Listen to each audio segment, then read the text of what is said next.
अच्छा, one of the favourite subject of mind, simple language जो बोलूं तो, just a minute students, one of the favourite favourite subject of mind. मैं बोला था कि अगर मैं बोलूं तो जैसे हमने एओए पढ़ा था, एओए के अंदर जैसे प्रॉब्लम्स थे, कुछ वैसे प्रॉब्लम्स अपने को एसपीसीसी के अंदर भी देखने। एसपीसीसी की बात करूं तो इट्स अ मैथमेटिकल सब्जेक्ट। काफी सारे अपने को प्रॉब्लम्स देखने इसके अंदर, काफी सारे कॉन्सेप्ट पढ़ने, काफी सारे मैथ्स अपने को यूज करना पड़ेगा। टीसीएस जो आपने आपके लोअर सेमेस्टर में पढ़ा था, उसके कंसेप्ट सारे यूज होने वाले। इस पर्टिकुलर सब्जेक्ट के अंदर टोटल 6 चैप्टर्स है जो हम लोग देखने वाले। अगर मैं चैप्टर का नाम बोलूं तो मेरा जो चैप्टर नंबर 1 है, that is nothing but the introduction. यार एकदम छोटा सा चैप्टर है, एकदम छोटा चैप्टर। आज स्टार्ट होगा, आज खत्म भी हो जाएगा। उसके अंदर बस कुछ डेफिनेशंस है जो अपने को देखने हैं, सो दैट सेकंड चैप्टर से हम लोग एक्चुअली अपना सिलेबस स्टार्ट कर सके। तो इंट्रोडक्शन के अंदर बस कुछ बेसिक डेफिनेशंस है जो अपने को पढ़ने हैं। चैप्टर नंबर 2 जो है, उस पर्टिकुलर चैप्टर का नाम है असेंबलर। अगेन काफी सारे मैथ्स से, काफी सारे प्रोग्राम से, काफी सारे टेबल से, काफी सारे डायग्राम से जो अपने को इस पर्टिकुलर चैप्टर के अंदर पढ़ने। स्टूडेंट पॉइंट ऑफ व्यू बोलूं तो एक थोड़ा सा डिफिकल्ट चैप्टर होता है मेरा असेंबलर चैप्टर। जो मेरा थर्ड चैप्टर है वो कंपैरेटिवली बेटर है जरा। मेरे उस पर्टिकुलर चैप्टर का नाम है macro processor. Again macro processor के अंदर भी अपने को काफी सारे सम्स देखने, प्रोग्रामिंग कंसेप्ट सारे टेस्ट हो जाएंगे आपके इस पर्टिकुलर चैप्टर के अंदर। जो मेरा फोर्थ चैप्टर है, उस पर्टिकुलर चैप्टर का नाम है loader and linker. Again assembler की तरह ये भी काफी डिफिकल्ट चैप्टर है अपने सिलेबस का, जिस पर्टिकुलर चैप्टर के अंदर अपने को काफी सारे प्रॉब्लम्स, प्रोग्राम्स, उनके करस्पॉन्डिंग डेटाबेसेस, ये सब पढ़ना है। स्टूडेंट, मेरे ये जो 3 चैप्टर है वो मेरे एसपीसीसी का पार्ट 1 रिप्रेजेंट करते हैं। एसपीसीसी का जो पार्ट 1 है, that is SP, system programming, उसके अंदर ये 3 चैप्टर्स आते हैं। जो मेरा नेक्स्ट चैप्टर है, चैप्टर नंबर 5, उस पर्टिकुलर चैप्टर का नाम है कंपाइलर। इसके अंदर हम लोग कंपाइलर का एनालिसिस फेज देखने वाले हैं। एंड जो मेरा चैप्टर नंबर 6 है, last chapter with the same name, compiler, इसके अंदर हम लोग कंपाइलर का, just a minute,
okay, I am sorry. And student, जो मेरा 6 चैप्टर है उसका नाम है कंपाइलर सिंथेसिस फेज। स्टूडेंट, ये जो लास्ट के 2 चैप्टर है ना, वो मेरे एसपीसीसी का पार्ट 2 रिप्रेजेंट करते हैं, जिस पर्टिकुलर पार्ट का नाम है compiler construction. That's why the name of the subject is SPCC. अच्छा, लास्ट के 2 चैप्टर है वो तो महाभयंकर है, महा डिफिकल्ट है। तो ओवरऑल अगर सिलेबस देखूं तो yes, it is one of the difficult subject जो आप अपने कंप्यूटर इंजीनियरिंग करिकुलम में पढ़ने वाले हो। काफी सारे प्रॉब्लम्स है, काफी सारे प्रोग्राम्स अपने को देखने हैं, उनके डेटाबेस टेबल देखने हैं, काफी सारे फ्लो चार्ट वगैरह आपको डिजाइन करने पड़ेंगे इस पर्टिकुलर सब्जेक्ट के अंदर। So that is the subject. अच्छा, बट आपको टेंशन लेने की जरूरत नहीं है, जो भी रिक्वायर्ड कंटेंट है, जो भी रिक्वायर्ड नोट्स है, I will provide you. I will take each in every topic, plus जो भी रिक्वायर्ड है मैं आपको लिखा के भी दूंगा, तो सब आपके नोटबुक के अंदर भी रहेगा। यार ये सब्जेक्ट ना आपका प्री रिक्विजिट मतलब चाहेगा टीसीएस और माइक्रो प्रोसेसर, मतलब आपके ना थोड़े बहुत टीसीएस के एंड माइक्रो प्रोसेसर के कंसेप्ट अपने को स्पेशली लास्ट दो चैप्टर में लगने वाले हैं। ओके, सो ये दो सब्जेक्ट अपने को थोड़े से देखने पड़ेंगे। एनीवेज हम लोग जो वो टॉपिक देखेंगे we will revise that topic, but yes, TCS और माइक्रो प्रोसेसर थोड़ा सा अपने को इस पर्टिकुलर सब्जेक्ट को पढ़ने के लिए लगता है। तो चलिए अभी टाइम वेस्ट नहीं करते, let's start with our first chapter. My dear student, मेरा जो पहला चैप्टर है, मैंने बोला ना पहला चैप्टर तो एकदम ही सिंपल है, इसके अंदर बस अपने को छोटे छोटे डेफिनेशन पढ़ने हैं। स्टूडेंट, मेरा जो पहला चैप्टर है उस पर्टिकुलर चैप्टर का नाम है इंट्रोडक्शन, एंड उसके अंदर जो पहला टॉपिक है उस पर्टिकुलर टॉपिक का नाम है सिस्टम प्रोग्रामिंग। यार प्रोग्रामिंग मतलब नाम से पता चल ही जाता है, इसके अंदर भी अपने को प्रोग्राम्स तो करने ही है। सर सिस्टम प्रोग्रामिंग मतलब क्या? यार स्टूडेंट, अभी तक आप जो भी प्रोग्रामिंग पढ़ रहे थे, starting from your C program, Java program आपने पढ़ा, पाइथन पढ़ा, इंटरनेट प्रोग्राम पढ़ा आपने, उसके अंदर एचटीएमएल वगैरह सब पढ़ा। यार अभी तक आप जो भी प्रोग्राम्स पढ़ रहे थे, all they are called as application programs. अभी इस सब्जेक्ट के अंदर हम लोग जो प्रोग्राम पढ़ने वाले हैं that is very much different. इस सेमेस्टर के अंदर हम लोग जो प्रोग्रामिंग पढ़ने वाले हैं that is called as system programming. अच्छा सर, एप्लीकेशन प्रोग्रामिंग मतलब क्या? स्टूडेंट, एप्लीकेशन प्रोग्रामिंग मतलब वो प्रोग्रामिंग जहां पे या जिस पर्टिकुलर प्रोग्राम को यूज करके you can create different applications. जैसे फैक्टोरियल ऑफ अ नंबर, ये एक एप्लीकेशन था, तो उसके लिए जो मैं प्रोग्राम लिखता हूं ना that is called as application programming. जैसे नंबर का जीसीडी निकालना, एलसीएम निकालना, दैट इज एप्लीकेशन, तो उसके लिए जो प्रोग्राम लिखता हूं ना that is called as application programming. तो application program are the program which is used by the user to solve a particular problem। Simple interest निकालना, फैक्टोरियल निकालना, पैटर्न को प्रिंट करना, मेरे एक क्लास से दूसरे क्लास को डिराइव करना, ये सारे मेरे एप्लीकेशंस है। होने के लिए जो मैं प्रोग्राम लिखता था ना अभी तक अलग अलग लैंग्वेज में, सी, C plus plus, Java, Python, ये सारे मेरे एप्लीकेशन प्रोग्राम थे। But the point is, application program को रन करने के लिए जो प्रोग्राम या जो सॉफ्टवेयर लगता है that is called as system program. आपको पता है आपने सी के अंदर प्रोग्राम लिखा, सी के प्रोग्राम को रन करने के लिए मुझे कंपाइलर लगता है। आपने जावा के अंदर प्रोग्राम लिखा, जावा के अंदर जो प्रोग्राम हम लोग लिखते हैं उसको रन करने के लिए आपको कंपाइलर, इंटरप्रिटर लगता है। तो कंपाइलर का जो प्रोग्राम है, इंटरप्रेटर का जो प्रोग्राम है that is called as system program. तो स्टूडेंट, सिस्टम प्रोग्राम मतलब वो प्रोग्राम जिसको यूज करके आप अपने एप्लीकेशन प्रोग्राम को रन करते हो। तो एप्लीकेशन प्रोग्राम को रन करने के लिए, एग्जीक्यूट करने के लिए जो प्रोग्राम लगता है ना that is called as system program. तो compiler is a system program, क्योंकि इसको यूज करके आप काफी सारे अपने एप्लीकेशन को रन करते हो। Interpreter is a system programme, इसको यूज करके आप अपने एप्लीकेशन को रन करते हो। Assembler is a system programme, इसको यूज करके आप अपने माइक्रो प्रोसेसर के एप्लीकेशंस को रन करते हो। तो एप्लीकेशन को रन करने के लिए जो प्रोग्राम होता है that is called as a system program. यार स्टूडेंट, मेरा जो पहला टॉपिक है वो उसी के बारे में है। What is the difference between application program application program को ना कभी कभी हम लोग एप्लीकेशन सॉफ्टवेयर भी बोलते हैं, एंड सिस्टम प्रोग्राम को भी ना कभी कभी हम लोग सिस्टम सॉफ्टवेयर बोलते हैं। तो डिफरेंस बिटवीन एप्लीकेशन प्रोग्राम और सिस्टम प्रोग्राम पूछा तो भी सेम आंसर आएगा। Difference between application software system software पूछा तो भी आंसर विल रिमेन सेम। आगे बढ़ने से पहले मैं अपना पॉइंट फिर से रिपीट करता हूं। एप्लीकेशन प्रोग्राम मतलब सबको पता है, आपने अभी तक जो भी प्रोग्राम लिखे एक स्पेसिफिक पर्पस के लिए लिखे, एक स्पेसिफिक एप्लीकेशन के लिए लिखे। Factorial of a number, sorting number in ascending order, एक पर्पस था उसके पीछे। ऐसे प्रोग्राम को हम लोग बोलते हैं एप्लीकेशन प्रोग्राम। लेकिन एप्लीकेशन प्रोग्राम जो आप लिखते थे उसको रन करने के लिए जो प्रोग्राम होता है that is called as system program. तो सर क्या डिफरेंस है एप्लीकेशन प्रोग्राम और सिस्टम प्रोग्राम में, या एप्लीकेशन सॉफ्टवेयर सिस्टम सॉफ्टवेयर में? यार पहला डिफरेंस तो मैंने अभी आपको थोड़ी देर पहले बोला। कैन आई से एप्लीकेशन प्रोग्राम, एप्लीकेशन सॉफ्टवेयर को यूज करके मैं एक स्पेसिफिक टास्क, एक स्पेसिफिक ऑपरेशन परफॉर्म कर सकता हूं। वेरएस कैन आई से सिस्टम प्रोग्राम उस पर्टिकुलर टास्क को, उस पर्टिकुलर प्रोग्राम को रन करने के लिए यूज होता है। आपने जो एप्लीकेशन प्रोग्राम लिखा उसको रन करने के लिए जो प्रोग्राम होता है that is called as system program और सिस्टम सॉफ्टवेयर। स्टूडेंट मेरा एप्लीकेशन प्रोग्राम जो होता है, एप्लीकेशन सॉफ्टवेयर जो होता है वो नॉर्मली में मेरे, एक second,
hello.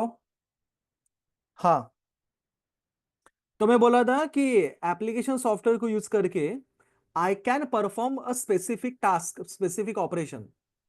On the other side system software को यूज करके मैं मेरे उस पर्टिकुलर प्रोग्राम को रन कर सकता हूं। दूसरा डिफरेंस, एप्लीकेशन प्रोग्राम जो होता है वो नॉर्मली हमेशा हाई लेवल लैंग्वेज में होता है। C, C plus plus, Java, Python are the high level language. Application software हमेशा हाई लेवल लैंग्वेज में होता है। On the other side system software मतलब कंपाइलर, असेंबलर, ये हमेशा आपके लो लेवल लैंग्वेज में मतलब बाइनरी लैंग्वेज में या असेंबली लैंग्वेज में लिखा जाता है। एप्लीकेशन सॉफ्टवेयर का जैसे ऊपर भी लिखा है एक स्पेसिफिक पर्पस होता है। जैसे sorting number in ascending order is the purpose. कोई ना कोई प्रॉब्लम स्टेटमेंट होता है, उसके लिए आप ये प्रोग्राम लिखते हो। सिस्टम सॉफ्टवेयर का ना कोई ऐसा पर्पस नहीं होता। मैं अगर बोल रहा हूं कि एप्लीकेशन सॉफ्टवेयर का स्पेसिफिक पर्पस होता है, मेरे सिस्टम सॉफ्टवेयर का जनरल पर्पस होता है। आपके सारे एप्लीकेशन प्रोग्राम को ये रन करता है, तो उसका ऐसा कोई स्पेसिफिक इंटेंशन नहीं होता कि भाई ये टास्क करने के लिए मैं इसको यूज करूंगा। नहीं, सारे सी के प्रोग्राम करने के लिए सेम कंपाइलर है, सारे जावा के प्रोग्राम रन करने के लिए सेम इंटरप्रेटर है। तो it has the general purpose, not the specific purpose. अगर मेरा एप्लीकेशन प्रोग्राम नहीं है तो भी मेरा सिस्टम रन करेगा, सिस्टम के अंदर कोई भी प्रॉब्लम नहीं होता। हाँ, अगर मेरे पास मेरे मशीन के अंदर कोई प्रोग्राम नहीं है तो इसका मतलब ये थोड़ी है कि मेरा सिस्टम, मेरा मशीन रन नहीं होता। मेरा मशीन रन होता है। हाँ, लेकिन अगर मेरे मशीन के अंदर सिस्टम सॉफ्टवेयर नहीं है तो मोस्ट ऑफ द टाइम मेरा particular system can not run. जैसे कि ऑपरेटिंग सिस्टम आपने आपके लोअर सेमेस्टर में पढ़ा है, ये भी एक सिस्टम सॉफ्टवेयर ही है। लेकिन अगर ओएस आपके मशीन में नहीं है तो कहने से आपका मशीन आप यूज नहीं कर सकते, चलेगा नहीं। तो कुछ सिस्टम सॉफ्टवेयर आपके मशीन में होने कंपलसरी है, विदाउट दैट आपका सिस्टम रन नहीं हो सकता। लेकिन एप्लीकेशन प्रोग्राम का ऐसा नहीं है, कोई एक भी एप्लीकेशन प्रोग्राम आपके मशीन में नहीं रहेगा तो भी आपका सिस्टम रन हो सकता है। माय डियर स्टूडेंट, मेरा पॉइंट समझिए। एप्लीकेशन सॉफ्टवेयर या एप्लीकेशन प्रोग्राम नहीं है तो भी चलेगा, सिस्टम रन होगा, कंप्यूटर चलेगा। सिस्टम सॉफ्टवेयर अगर नहीं है तो मोस्ट ऑफ द टाइम आपका कंप्यूटर, आपका सिस्टम नहीं चलता। लास्ट डिफरेंस, एप्लीकेशन प्रोग्राम को ना स्टूडेंट यूजर को रन करना पड़ता है। ये भी मेरे सारे स्टूडेंट मेरे से एग्री करेंगे। हमने सी का प्रोग्राम देखा है, हमने जावा का प्रोग्राम देखा है, कहने से प्रोग्राम लिखने के बाद अपने को उसको कंपाइल रन करना पड़ता है। नॉर्मली सिस्टम प्रोग्राम या सिस्टम सॉफ्टवेयर ऑटोमेटिकली रन होता है, ये ऑटोमेटिकली रन होगा। एंड जैसे आप अपना कंप्यूटर बंद करोगे इट गेट स्टॉप। आप कोई कमांड देके उसको रन नहीं कराते, ये बैकग्राउंड में ऑटोमेटिकली रन होता रहता है।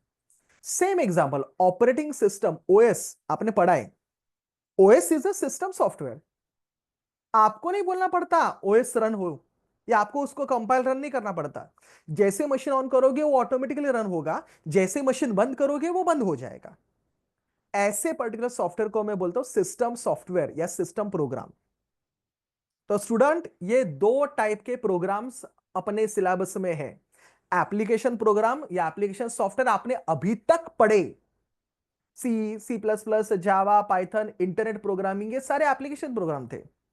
इस बार हम लोग जो पढ़ने वाले, ये जो मैंने डिस्कस किया था ना थोड़ी देर पहले, assembler, macro processor, loader, linker, compiler, ये सारे मेरे सिस्टम सॉफ्टवेयर है, ये सारे मेरे सिस्टम प्रोग्रामिंग है, जिनके बगैर मोस्ट ऑफ द टाइम आपका सिस्टम रन नहीं हो सकता। जो नॉर्मली जनरल पर्पस के लिए होते हैं, जो ऑटोमेटिकली रन होते हैं जब आप कंप्यूटर चालू करोगे, ऑटोमेटिकली बंद होगा जब आप कंप्यूटर बंद करोगे। ये जनरल पर्पस है, इनका कोई स्पेसिफिक पर्पस नहीं है। एंड ये हमेशा लो लेवल लैंग्वेज में होते हैं, लाइक असेंबली लैंग्वेज और बाइनरी लैंग्वेज। स्टूडेंट, मैं पॉज लेता हूं, मैंने क्या क्या डिस्कस किया सबको समझा अभी तक? मुझे एक फीडबैक दीजिए please. Yes. You can unmute and tell me please.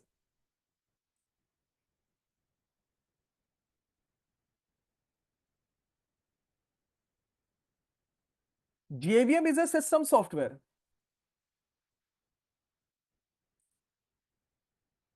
Hello. Yes, sir. Yes, sir.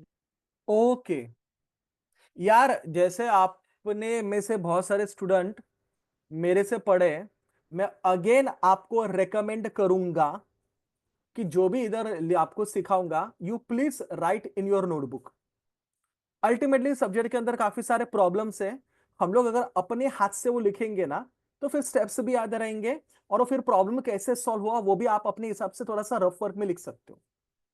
तो इधर जैसे एओए में किया था वैसे इधर भी करेंगे। प्रॉब्लम्स वगैरह सब मैं वन नोट के ऊपर आपको सिखाऊंगा, आपको टाइम दूंगा लिखने के लिए, आप अपने उसको नोटबुक के अंदर कॉपी कीजिए। अल्टीमेटली जब एग्जाम के लिए बैठोगे आपको वही पर्टिकुलर नोटबुक प्रिपेयर करना है, सिंगल नोटबुक के अंदर पूरा सब्जेक्ट आ जाएगा। ओके, तो let's start writing our first answer. Student, आपको मेरे सब्जेक्ट का नाम तो पता ही है, system programming and compiler construction. It is exclusive for computer engineering student. And chapter number 1, introduction to system software. काफी छोटा चैप्टर है, हार्डली 2 मार्क के लिए या 4 मार्क के लिए ज्यादा से ज्यादा पूछा जा सकता है। Write down the name of the chapter, introduction to system softwares.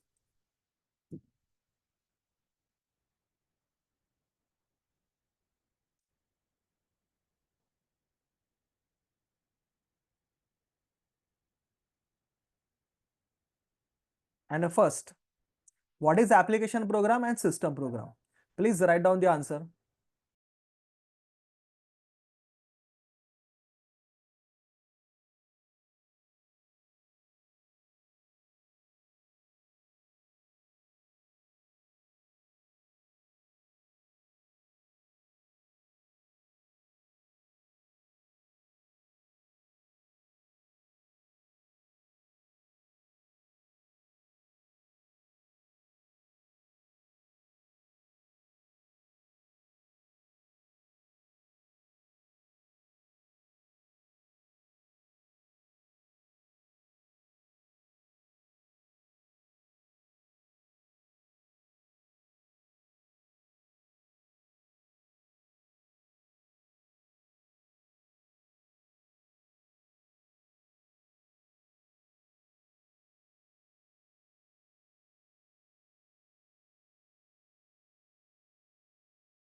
Done everyone? Hello? Yes, sir.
आपका होने के बाद मुझे बोल दीजिए डन करके। Students, is it done?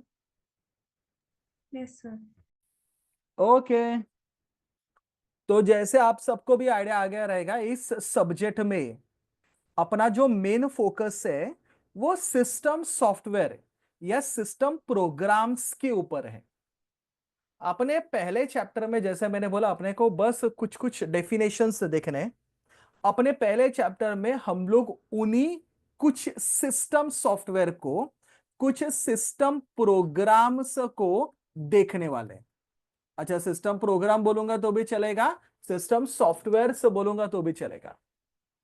यार मैं रैंडमली जैसे मुझे याद आ रहा है वैसे उस ऑर्डर में मैं आपको सिखाऊंगा।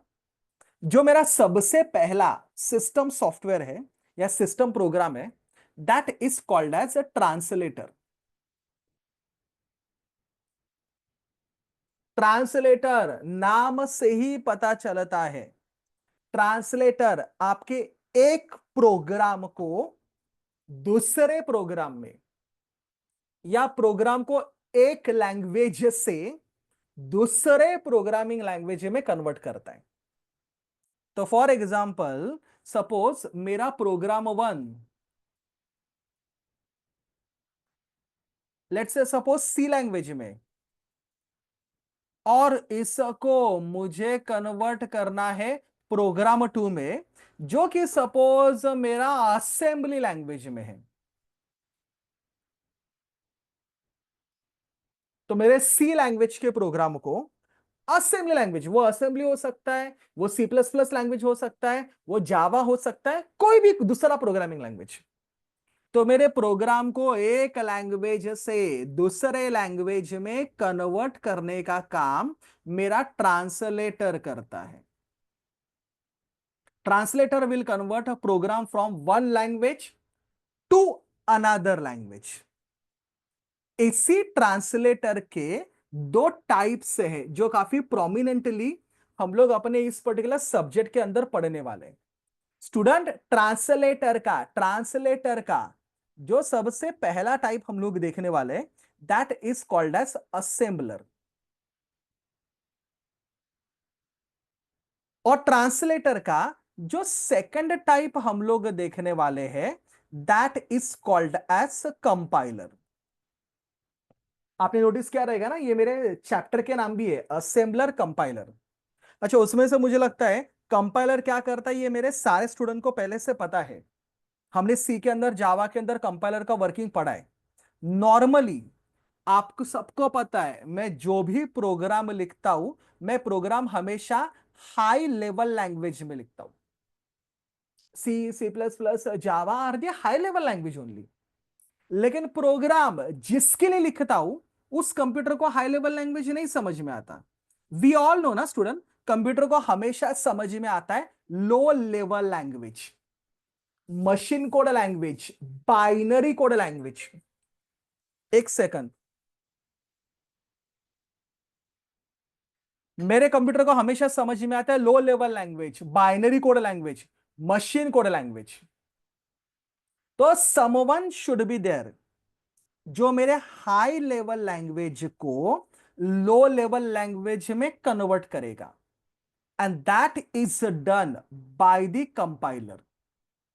सी के अंदर आपने याद है, आपने इसका डेफिनेशन पढ़ा था, it acts as a bridge to convert high level language into low level language. तो सेम, मेरे हाई लेवल लैंग्वेज को लो लेवल लैंग्वेज में कन्वर्ट करने का काम मेरा कंपाइलर करता है। अच्छा, कंपाइलर आप तब यूज करते हो जब आप ना अपना प्रोग्राम हाई लेवल लैंग्वेज में लिखते हो। हाई लेवल लैंग्वेज के पहले एक और लैंग्वेज भी था जो अभी भी माइक्रो प्रोसेसर यूज करता है। उस पर्टिकुलर लैंग्वेज का नाम है असेंबली लैंग्वेज। आपको पता रहेगा एक ऐसा लैंग्वेज, टाजम के अंदर हम लोग इसका प्रोग्राम लिखते थे। ऐसा लैंग्वेज जिसके अंदर प्रोग्राम लिखने के लिए अपने को अलग अलग ऑपकोड्स यूज करने पड़ते थे। एड, मूव, मल, ऐसे ऑपकोड यूज करके मैं प्रोग्राम लिखता था। ऐसे लैंग्वेज को मैं बोलता हूं assembly language. Assembly language comparatively difficult होता है as compare to your high level language. High level language में हम लोग खुद के लैंग्वेज में प्रोग्राम लिख सकते हैं, असेंबली लैंग्वेज में ऐसा नहीं है, मुझे वो ऑपकोड्स यूज करके ही प्रोग्राम लिखना पड़ता है। ऐसे लैंग्वेज को हम लोग बोलते हैं असेंबली लैंग्वेज। लेकिन असेंबली लैंग्वेज का भी फंडा वही है, आप जो भी प्रोग्राम लिखोगे असेंबली लैंग्वेज में, वो मेरे कंप्यूटर को समझे। आपको पता है यार, कंप्यूटर को एक ही लैंग्वेज समझ में आता है, low level language, binary code language, object code language, machine code language. तो भाई मैं जो भी असेंबली लैंग्वेज में प्रोग्राम लिखूंगा, समवन शुड बी देयर जो मेरे असेंबली लैंग्वेज के प्रोग्राम को मशीन कोड में, लो लेवल लैंग्वेज में कन्वर्ट कर सके। एंड ये कन्वर्जन करता है मेरा असेंबलर। तो असेंबलर ना कंपाइलर का भाई है, सेम काम करता है। कंपाइलर बस हाई लेवल को लो लेवल में कन्वर्ट करता है। आप ऐसा बोलोगे तो भी चलेगा, असेंबलर ना असेंबली को लो लेवल में कन्वर्ट करेगा। तो मेरे असेंबली लैंग्वेज को लो लेवल लैंग्वेज में, मशीन कोड में, अच्छा मशीन कोड को हम लोग लो लेवल लैंग्वेज बोलते हैं, मशीन कोड को हम लोग बाइनरी कोड लैंग्वेज बोलते हैं, मशीन कोड को ही कभी कभी हम लोग ऑब्जेक्ट कोड भी बोलते हैं। तो मेरे असेंबली लैंग्वेज को मेरे मशीन कोड में, बाइनरी में कन्वर्ट करने का काम करता है मेरा असेंबलर। स्टूडेंट, असेंबलर असेंबलर अपने वर्किंग में एक और कॉन्सेप्ट भी यूज करता है। असेंबलर जिस पर्टिकुलर कॉन्सेप्ट को यूज करता है, उस पर्टिकुलर कॉन्सेप्ट का नाम है मैक्रो प्रोसेसर। यार मैक्रो प्रोसेसर याद है ना, अपने सिलेबस का एक चैप्टर है macro processor. Compiler macro processor को यूज नहीं करता, compiler high level language use करता है फंक्शंस। हां मैंने बराबर बोला, जब जब मैं मैक्रो प्रोसेसर बोलता हूं ना, हमेशा मुझे प्रोग्राम के फंक्शंस की याद आती है, फंक्शंस की। आपको याद है सी के अंदर, जावा के अंदर, पाइथन के अंदर हमने बहुत सारे फंक्शन यूज किए थे। मुझे मेरे पर्टिकुलर प्रोग्राम के अंदर, maybe for example C की बात करूं, तो मुझे मेरे पर्टिकुलर प्रोग्राम के अंदर एक मे बी किसी ना किसी फंक्शन को कॉल करना पड़ता है, बराबर। एंड देन जैसे कंपाइलर फंक्शन कॉल देखेगा, उसके डेफिनेशन के बाद जंप करेगा, किधर ना किधर तो प्रोग्राम के अंदर मुझे उस पर्टिकुलर फंक्शन को डिफाइन करना पड़ता है। The function definition will get execute, function का डेफिनेशन एग्जीक्यूट होगा, एंड वापस आके मैं अपना प्रोग्राम कंटिन्यू कर सकता हूं। आप सबको तो पता है सी में, जावा में फंक्शंस कैसे यूज होते हैं। तो किधर ना किधर मुझे फंक्शन को कॉल करना पड़ेगा, जब कॉल करूंगा वो डेफिनेशन के पास से जंप करेगा, डेफिनेशन को एग्जीक्यूट करेगा एंड वापस आएगा। तो कोई भी ऑपरेशन परफॉर्म करने के लिए हम लोग सी के अंदर, जावा के अंदर, पाइथन के अंदर फंक्शन लिख सकते हैं। जो काम फंक्शन करता है, सेम काम मेरा मैक्रो प्रोसेसर भी करता है। रादर ऐसा बोलना भी बेटर रहेगा, सेम काम करने के लिए मेरे असेंबली लैंग्वेज को यूज करना पड़ता है, मैक्रो। आपको पता है ना स्टूडेंट, फंक्शन को डिफाइन मुझे ऐसा करना पड़ता है, वॉइड F1 वगैरह, ऐसा फंक्शन का डेफिनेशन लिखना पड़ता है। अगर मैक्रो प्रोसेसर की बात करूं, अगर मैं मैक्रो प्रोसेसर की बात करूं, तो मैक्रो को पहले मुझे डिफाइन करना पड़ेगा। Macro is a function. तो मैक्रो को डिफाइन करने के लिए मैक्रो करके कीवर्ड होता है। जैसे पाइथन के अंदर कैसे फंक्शन को डिफाइन करने के लिए डेफ, DEF करके कीवर्ड है, वैसे मैक्रो को डिफाइन करने के लिए मैक्रो करके कीवर्ड है। हाँ, जैसे आगे मुझे फंक्शन का नाम लिखना पड़ता है, इधर मुझे मैक्रो का नाम लिखना पड़ता है। फॉर एग्जांपल मैक्रो को नाम दिया मैंने XYZ करके, कुछ तो रैंडमली। अच्छा, इससे के अंदर मैंने कुछ स्टेटमेंट लिखे, of course assembly statement. Suppose मैंने पहला स्टेटमेंट लिखा load A, will not go inside the statement, बस एक रैंडमली आप देख के चलो। नेक्स्ट मैंने लिखा suppose add B, and next suppose मैंने लिखा स्टोर सी। आप देखो ना, मैंने मैक्रो के अंदर तीन स्टेटमेंट लिखे, load A, add B, store सी। ये तीन स्टेटमेंट मैंने मैक्रो के अंदर लिखे। मेरे मैक्रो का नाम है XYZ। अच्छा चलो, आपको आगे जाके ये भी बता देता हूं। जैसे ही मैं मैक्रो का डेफिनेशन लिखता हूं, मैक्रो का नाम है एक्स वाई जेड, लेकिन इसके अंदर ये 3 स्टेटमेंट है, बरोबर। जैसे ही मेरे मैक्रो का डेफिनेशन खत्म हो जाएगा, मैक्रो लिख के खत्म हो जाएगा, मैक्रो को एंड करने के लिए अपने को कमांड लिखना पड़ता है MEND, stand for macro and. तो देखिए ना, कितना छोटू सा प्यारा सा एक्स वाई जेड नाम का मैंने मैक्रो लिख दिया, जिसके अंदर ये 3 स्टेटमेंट है। अब ये आगे जाके स्टूडेंट प्रोग्राम के अंदर जब मुझे इस पर्टिकुलर मैक्रो को यूज करना है, I just need to write X Y Z. यार स्टूडेंट, जैसे ही मैं एक्स वाई जेड लिखूंगा, मतलब मैक्रो का नाम लिखूंगा, मेरा macro processor automatically, macro processor automatically उसके बदले उसका डेफिनेशन सब्स्टिट्यूट करेगा। मतलब एक्स वाई जेड के बदले ऑटोमेटिकली आ जाएगा। मैक्रो का डेफिनेशन आपको पता है ना, load A, add B, store सी है। तो कॉल करते समय जैसे मैं मैक्रो का नाम लिखूंगा, उसके बदले वो उसका डेफिनेशन, पूरा मैक्रो का definition, load A add B store C, substitute कर देता है। अच्छा, इधर आपने एक नोटिस किया, फंक्शन में और मैक्रो में एक फर्क है। जब फंक्शन कॉल होता है, अपना कंपाइलर उधर जंप करेगा, एग्जीक्यूट करेगा, वापस आएगा। इधर जंप वगैरह नहीं करता मैक्रो प्रोसेसर।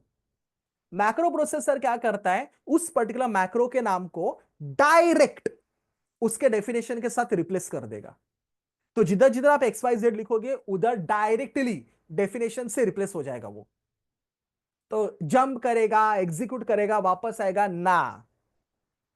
मेरा मैक्रो प्रोसेसर मैक्रो का डेफिनेशन अपने अंदर स्टोर करके रखता है।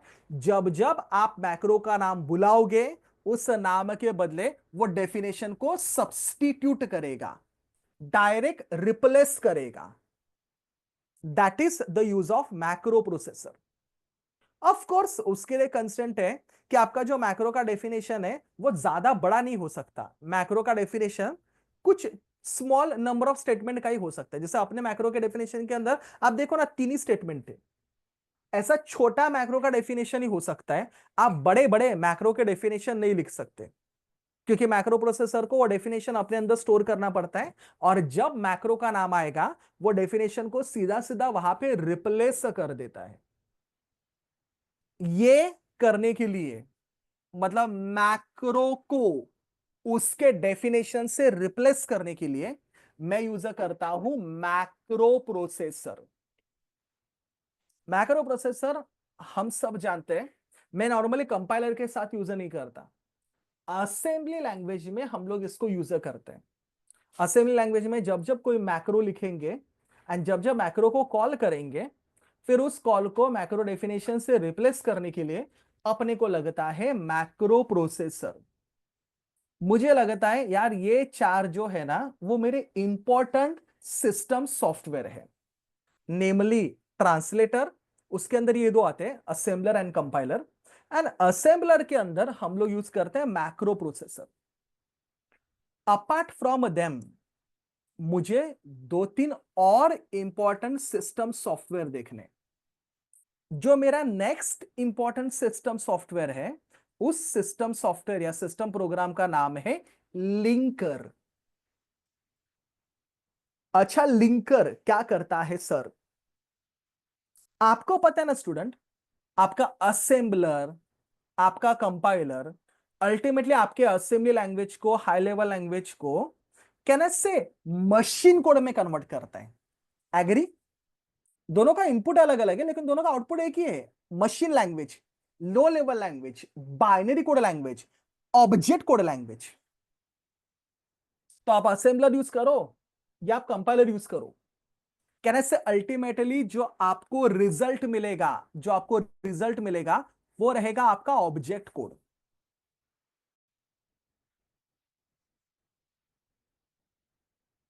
लेकिन सर, प्रोग्राम के अंदर जब मैं प्रोग्राम लिखता हूं, प्रोग्राम के अंदर मैं काफी सारे एक्सटर्नल कंपोनेंट को भी यूज करता हूं। फॉर एग्जाम्पल सी की बात करूं, सी के अंदर आपको याद है हम लोग मेन फंक्शन लिखते थे, और एक नॉर्मल प्रोग्राम की बात करूं तो पूरा प्रोग्राम हम लोग मेन फंक्शन के अंदर लिखते थे। लेकिन सर सी के अंदर मेन फंक्शन के ऊपर हम लोग कुछ हेडर फाइल भी ऐड करते थे। जैसे फॉर एग्जांपल मैंने पहला हेडर फाइल ऐड किया, hash include, sorry, hash include string dot H. मैंने यूज किया hash include math dot H. जैसे सी के अंदर हेडर फाइल थे, वैसे पाइथन के अंदर मॉड्यूल थे, वैसे जावा के अंदर पैकेजेस थे। आपको पता है ना, प्रोग्राम कभी भी स्टैंड अलोन नहीं होता, प्रोग्राम कुछ रेडीमेड चीजें भी यूज करता है। तो माय डियर स्टूडेंट, जब आप प्रोग्राम लिखते हो उसके अंदर आपका कोड तो होता ही है, प्लस कुछ एक्सटर्नल चीजें, जैसे कि यहाँ पे हेडर फाइल्स, वो भी होता है। तो जब ये कंपाइलर, असेंबलर ऑब्जेक्ट कोड बनाते हैं ना, लो लेवल लैंग्वेज में कन्वर्ट करते हैं ना, इसको बाइनरी कोड में कन्वर्ट करते हैं ना, वो सबके लिए अलग अलग ऑब्जेक्ट कोड बनाते हैं। तो फॉर एग्जांपल ऑब्जेक्ट कोड जो 1 है वो आपके प्रोग्राम का है। सपोज इधर ऐसे ब्रैकेट में लिखता हूं, ऑब्जेक्ट कोड जो 1 है वो आपके मेन फंक्शन का है। ऑब्जेक्ट कोड 2 मेरे में भी स्ट्रिंग डॉट एच का रहेगा। ऑब्जेक्ट कोड 3 में भी मेरे मैथ डॉट एच का रहेगा। Try to understand me. आप अपने प्रोग्राम के अंदर कुछ एक्सटर्नल चीजों को यूज करते हो, जैसा मेरे प्रोग्राम के अंदर हमने स्ट्रिंग डॉट एच को यूज किया है, मैथ डॉट एच को यूज किया है। सबका ऑब्जेक्ट कोड, सबका बाइनरी कोड अलग अलग बनेगा। My dear student, someone should be there जो इन सारे ऑब्जेक्ट कोड को एक दूसरे के साथ लिंक कर सके, एंड मेरे सारे ऑब्जेक्ट कोड को एक दूसरे के साथ लिंक करने का काम करेगा मेरा लिंकर। तो एक प्रोग्राम के अंदर असेंबलर, कंपाइलर बहुत सारे छोटे छोटे ऑब्जेक्ट कोड्स बनाते हैं। लिंकर उस प्रोग्राम में जो जो ऑब्जेक्ट कोड चाहिए उन सबको मर्ज करेगा, लिंक करेगा, एंड एज एन आउटपुट मुझे जनरेट करके देगा एक executable file, dot EXE file. तो लिंकर का पर्पस समझिए। प्रोग्राम तो है ही, प्रोग्राम का ऑब्जेक्ट कोड 1 है, लेकिन प्रोग्राम के अंदर अगर आपने कुछ एक्सटर्नल चीजों को यूज किया है, कुछ एक्सटर्नल हेडर फाइल को यूज किया है, कुछ एक्सटर्नल लाइब्रेरी को यूज किया है, तो उनका अलग अलग ऑब्जेक्ट कोड बनेगा, उनका अलग अलग बाइनरी कोड बनेगा। इन सबको लिंक करने का काम करेगा मेरा लिंकर। तो लिंकर इन सबको मर्ज करेगा, लिंक करेगा, और मुझे एज एन आउटपुट एक एग्जीक्यूटेबल फाइल देगा। लिंकर के बाद जो नेक्स्ट सिस्टम सॉफ्टवेयर है, उस सिस्टम सॉफ्टवेयर का नाम है लोडर। लिंकर के बाद है ना स्टूडेंट, लोडर का काम चालू होता है।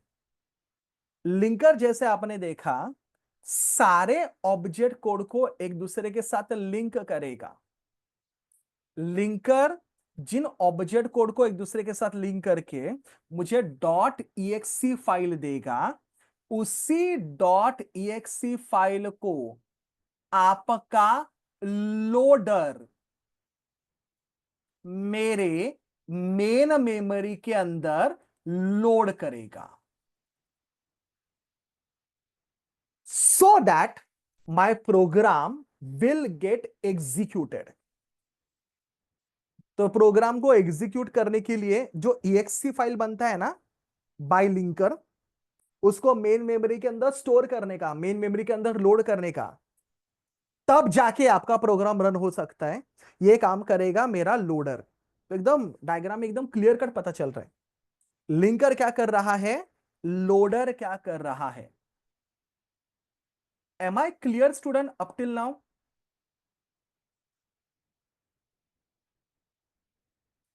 हेलो?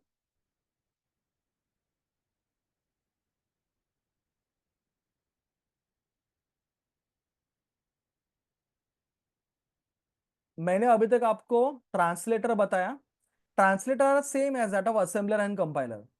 असेंबलर बताया, कंपाइलर बताया, मैक्रो प्रोसेसर बताया, लोडर बताया, लिंकर बताया। 6 मैंने आपको सिस्टम सॉफ्टवेयर बताए। Any doubt anyone? हेलो,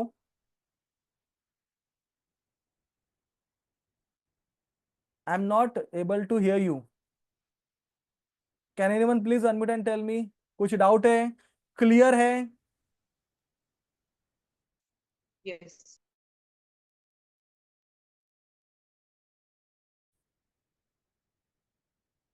जैसे आप सबको पता है, ट्रांसलेटर का काम होता है एक प्रोग्राम को दूसरे प्रोग्रामिंग लैंग्वेज में कन्वर्ट करना। असेंबलर, कंपाइलर, ट्रांसलेटर के दो टाइप है। असेंबलर असेंबली लैंग्वेज को बाइनरी कोड में कन्वर्ट करता है, कंपाइलर हाई लेवल लैंग्वेज को बाइनरी कोड में कन्वर्ट करता है। Macro processor is like a function, तो macro is like a function, और उसको एग्जीक्यूट करने का काम करेगा मैक्रो प्रोसेसर। तो मैक्रो कैसे लिखते हैं मैंने देखा, जब आप मैक्रो को कॉल करोगे, जैसे ये मैक्रो का कॉल है, ये मैंने मैक्रो का कॉल किया, जैसे आप मैक्रो को कॉल करोगे ऑटोमेटिकली मैक्रो प्रोसेसर उस कॉल को उसके डेफिनेशन के साथ रिप्लेस कर देगा। तो फंक्शन में जाएगा, जंप करेगा, एग्जीक्यूट करेगा, ऐसा नहीं होता इधर। ऑलरेडी मैक्रो प्रोसेसर के अंदर वो होता है, वो डायरेक्ट रिप्लेस कर देता है। आप जब आपका असेंबलर कंपाइलर यूज करते हो, you will get different object codes of the same programme. तो उन सबको एक दूसरे के साथ मर्ज करने का काम करेगा लिंकर। मर्ज करने के बाद वो उनका एक कॉमन डॉट एग्जीक्यूटेबल फाइल बनाएगा, डॉट एक्सी फाइल बनाएगा। इसको मेन मेमोरी के अंदर लोड करने का काम करेगा मेरा लोडर। ओके, चलिए गाइस लिख लेते हैं आंसर को।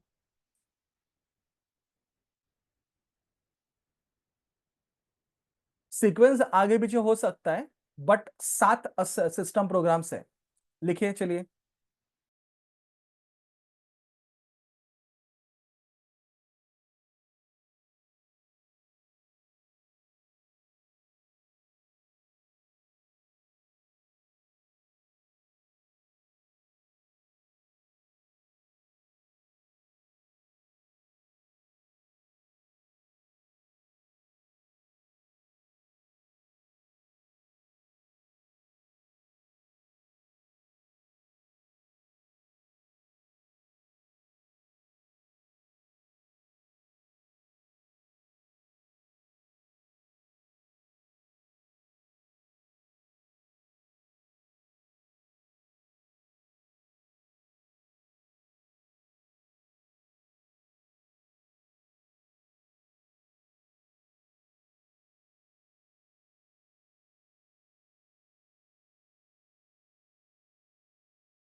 आपका होने के बाद मुझे डन बोल दीजिए।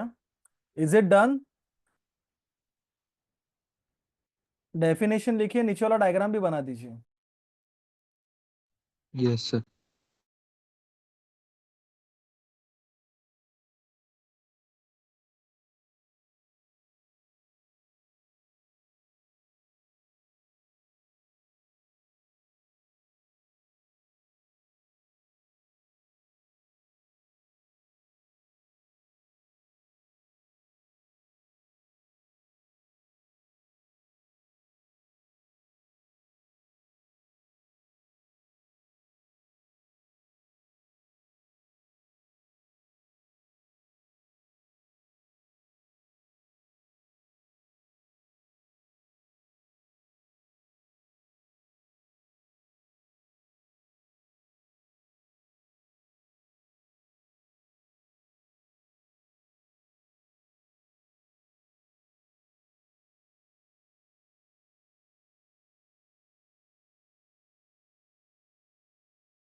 Done sir.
Done sir.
Done.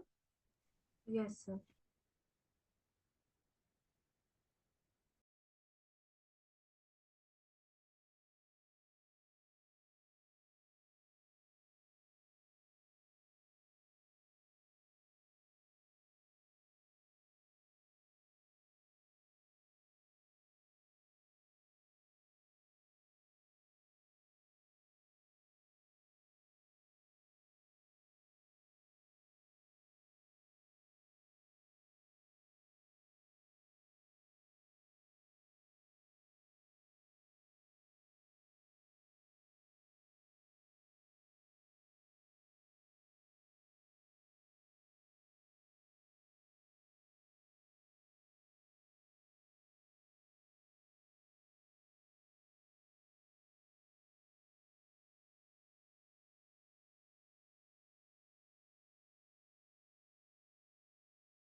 Okay, तो ये सारे थे मेरे सबसे इंपॉर्टेंट सिस्टम सॉफ्टवेयर जो अपने को अपने इस सिलेबस के अंदर पढ़ने।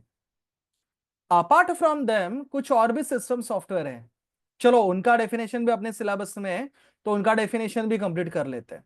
ठीक है स्टूडेंट, जो मेरा नेक्स्ट सिस्टम सॉफ्टवेयर है, यार अभी तक हमने जितने भी देखे, including assembler, translator, compiler, macro processor, linker, loader, ये सब सिस्टम सॉफ्टवेयर जिस सिस्टम सॉफ्टवेयर के अंदर इंटीग्रेट होते हैं, उस पर्टिकुलर सिस्टम सॉफ्टवेयर का नाम है ऑपरेटिंग सिस्टम। अब यार ऑपरेटिंग सिस्टम का डेफिनेशन में आपको क्या बोलूं, ऑपरेटिंग सिस्टम नाम का सब्जेक्ट आपने आपके करिकुलम में पढ़ा है। कहना से ऑपरेटिंग सिस्टम बेसिकली मेरे हिसाब से तो एक इंटरफेस की तरह काम करता है। अगर मुझे मैं एज अ यूजर मेरे कंप्यूटर के साथ कुछ भी कम्युनिकेशन करना है, तो वो कम्युनिकेशन करने के लिए जो इंटरफेस होता है, that is nothing but my operating system. So user can communicate with computer directly through the operating system. Operating system के अंदर कुछ एप्लीकेशंस होते हैं, जिन एप्लीकेशन को यूज करके यूजर डायरेक्टली मेरे कंप्यूटर के साथ कम्युनिकेट करता है। और ये जो ऊपर मैंने सारे सिस्टम सॉफ्टवेयर बताए ना, लिंकर, लोडर, असेंबलर, ये सारे ऑपरेटिंग सिस्टम के अंदर ही इंटीग्रेट होते हैं। अच्छा, ऑपरेटिंग सिस्टम के साथ इंटीग्रेट होने वाला एक और सॉफ्टवेयर भी है, जिस पर्टिकुलर सॉफ्टवेयर का नाम है डिवाइस ड्राइवर। या थोड़ा नीचे लिखता हूं मैं, the name of the software is device driver. Student, आजकल के जो ओएस है वो उतने एडवांस है कि आजकल आई डोंट थिंक कोई हार्डवेयर यूज करते समय आपको उसका ड्राइवर पहले इंस्टॉल करना पड़ता है। लेकिन माइक्रोसॉफ्ट या विंडोज एक्सपी वगैरह का जब एरा था, तब कोई भी अगर मुझे हार्डवेयर यूज करना है ना मेरे कंप्यूटर के अंदर, अरे इतना नहीं, सिंपल सा पेन ड्राइव भी यूज करना है ना, तो पेन ड्राइव का भी पहले मुझे ड्राइवर लोड करना पड़ता था, इंस्टॉल करना पड़ता था। अगर सपोज मैं मेरे पर्टिकुलर लैपटॉप को डीएसएलआर कनेक्ट कर रहा हूं, या अगर मैं मेरे पर्टिकुलर लैपटॉप को प्रिंटर कनेक्ट कर रहा हूं, तो मुझे उनके ड्राइवर्स अपने मशीन के अंदर पहले लोड करने पड़ते हैं। तो डिवाइस ड्राइवर का काम वही है। Device driver are the software that allows my operating system जो नॉर्मली जनरेट करता है हमेशा high level commands.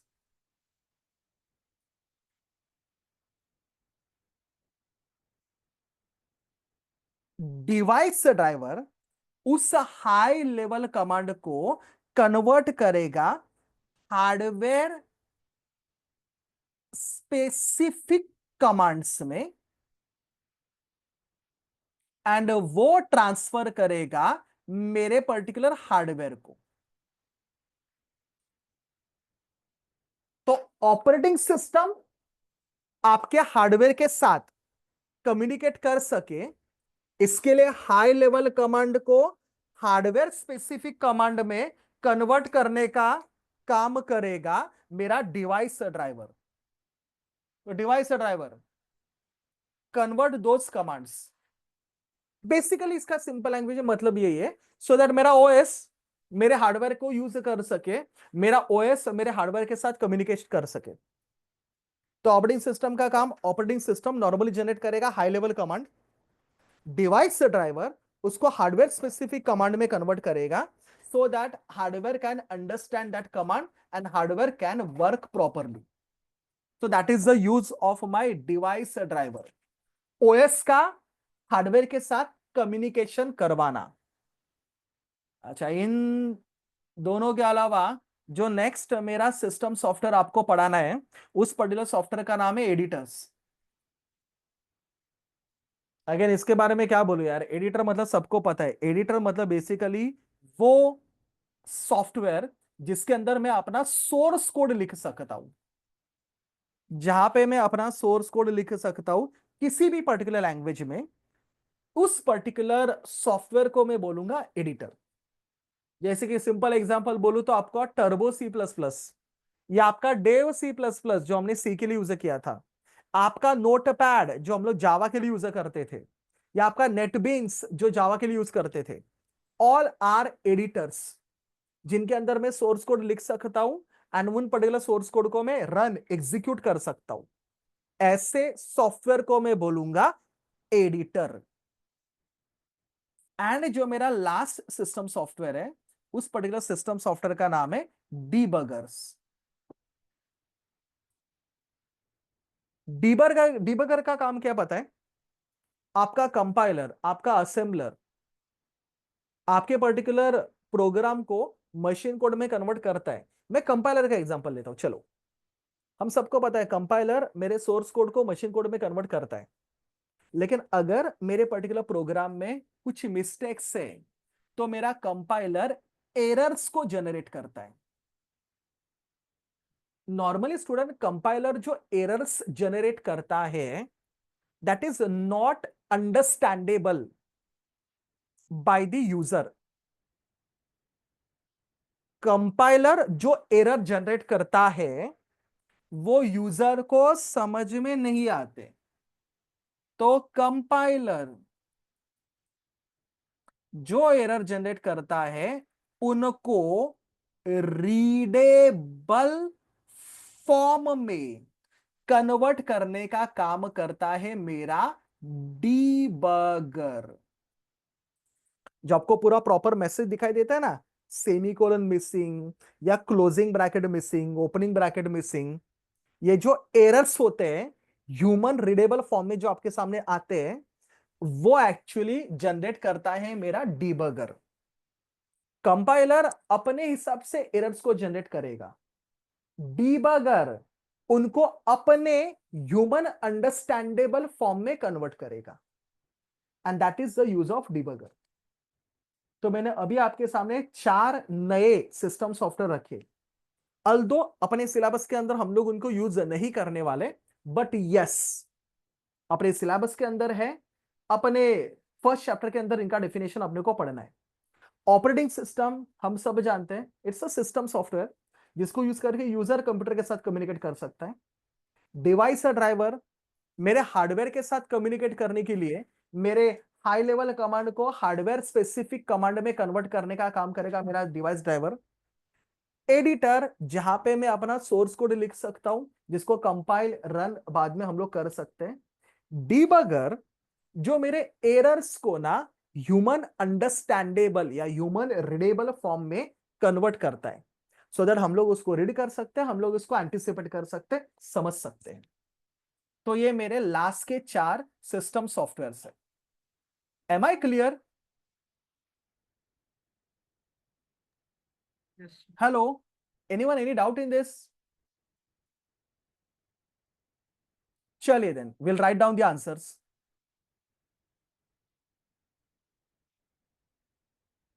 Device driver,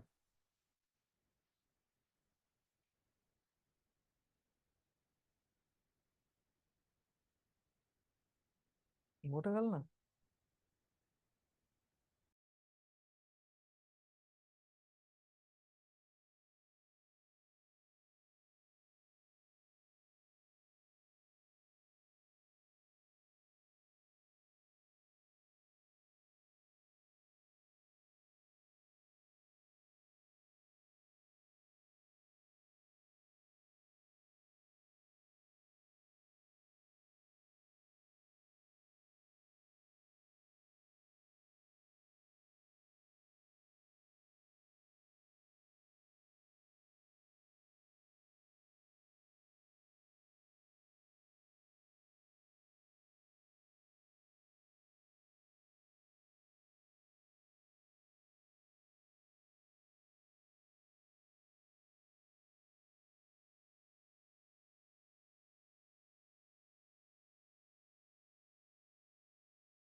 done.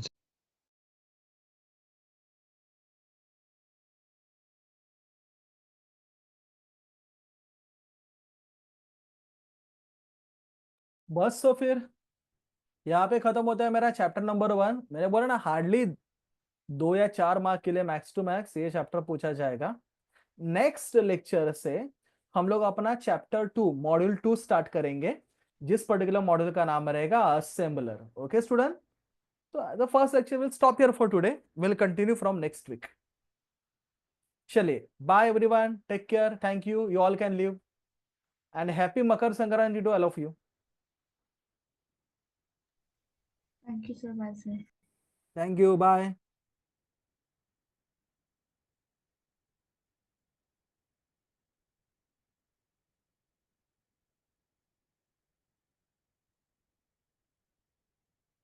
कौन, engineering 3 zoom?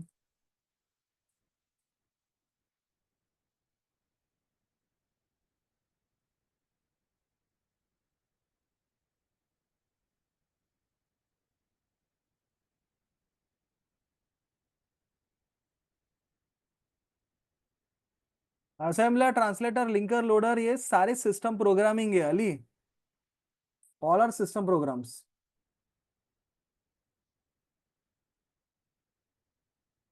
Okay, engineering 3 zoom, who is it?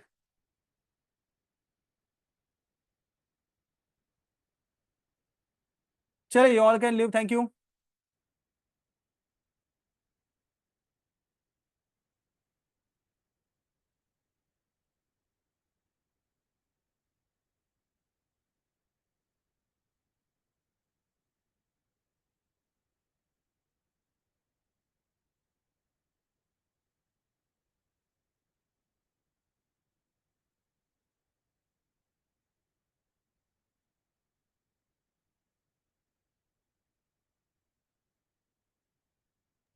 Sir, जिनका डेमो लेक्चर था उनके लिए यही वाला लेक्चर था ना?